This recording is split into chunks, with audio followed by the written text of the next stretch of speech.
আসসালামু আলাইকুম বন্ধুরা, চলে আসলাম আপনাদের মাঝে আরেকটি নতুন ভিডিও নিয়ে। এই হচ্ছে মুসুরি। এই মুসুরি থেকে কিভাবে জাতা কলের মাধ্যমে ডাল তৈরি করি সেটাই দেখাবো। দেখুন, Oh my god. প্রথমে আমরা জাতা কলের উপরে কিছু মুসুরি ঢাললাম। পুরোনো দিনের জাতা কলে পিষ্ট করে আজ আমি ডাল বের করব, মুসুরের ডাল। দেখুন কি সুন্দর করে ঘুরাচ্ছি। জাতাটি ঘুরাতে যদিও বেশি শক্তির প্রয়োজন নয়। এই জাতা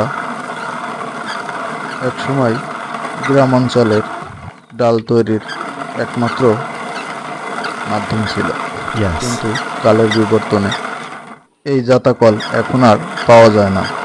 হাতে গোনা কিছু বাড়িতে এই ধরনের জাতা এখনো দেখা যায়।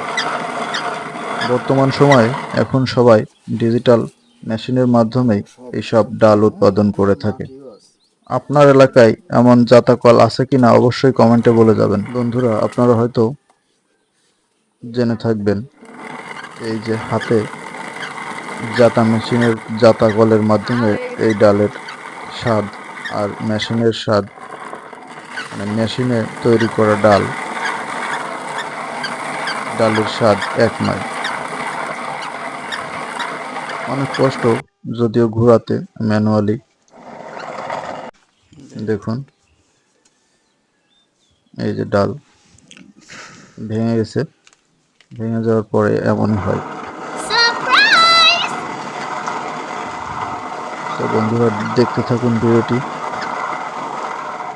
আর কে কে এই জাতা কল ঘুরিয়েছেন অথবা জাতার মাধ্যমে ডাল তৈরি করেছেন অবশ্যই কমেন্টে বলে যাবেন। Yes? দেখতে থাকুন বন্ধুরা।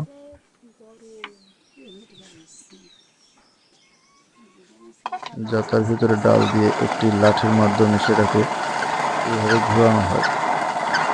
ডান দিক একবার, একবার বাম দিক, এভাবেই ঘুরিয়ে ঘুরিয়ে ডালগুলোকে কিন্তু ভাঙা হচ্ছে।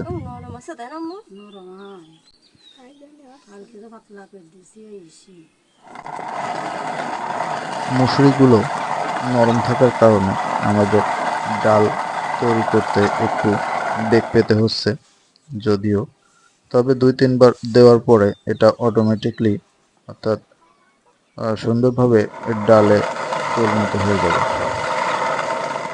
আসলে মুসুরির ডাল খেতে কিন্তু আমার অনেক পছন্দ, আর সেটা যদি হয় এই জাতায় তৈরি করা। আপনার কেমন লাগে অবশ্যই কমেন্টে বলবেন।